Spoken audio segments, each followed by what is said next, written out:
My name is Connor Sullivan. I'm a student at Purdue, and I was born with a tumor on my head that got removed in 2006. When I was born, the doctor told my parents there was a spot on my head that they'd need to get removed, but I wouldn't be able to survive the surgery as a baby, so they said, we're gonna wait. And they waited until I weighed just enough at age 12 to survive the surgery. I'm Tim Ratliff. I'm Robert Wallace Miller, Director of the Purdue University Center for Cancer Research. We, as a basic science National Cancer Institute center, do not actually see patients. So we're not actively involved in that patient-pet interaction. But there are many of our sister centers that are deeply involved in treating the patients. And when these children come in, they become very anxious. They're looking at lying on a bed and getting chemotherapy for a couple of hours, and it's a very anxious time. So we went to the animal shelter and we picked out this golden retriever Sheltie mix. It was very cute, just a puppy. She'd get up on her hind legs and, smile. And at that time I was also going back and forth from Riley's Children's Hospital for follow-up checkups, make sure I didn't need any more procedures done, make sure the cancer didn't spread anywhere.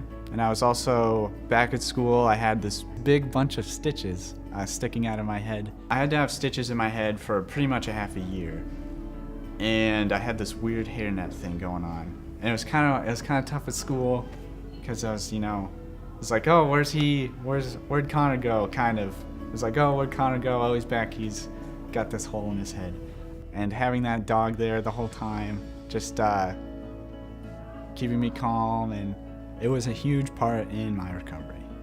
Animal intervention is really a growing phenomenon. It's clear from studies that getting a pet really helps the kids, again, by diverting their attention. A pet is someone that just loves these kids, and so if the kid has to get up and help feed the dog and do this sort of thing, it really relaxes them and helps them to cope much better with their situation.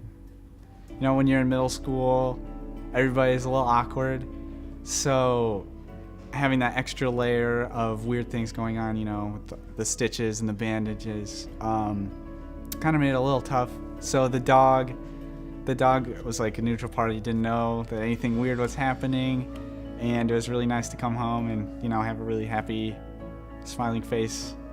And it really helped, it calmed me down and made me happy. It made me a lot less worried about the post-operation procedures as well. I think it helps the family in that it reduces anxiety across the board. Because as a parent, if you're seeing your child who's sullen and worried and really concerned about things, that creates anxiety in you because you don't want your child to feel that way. But when you see the child smiling and taking care of a dog, and makes everyone in the family feel a lot better. Having Penny around during my recovery just really helped on the emotional side of things, just cheered me up, gave me an extra friend, and it was a lot of fun.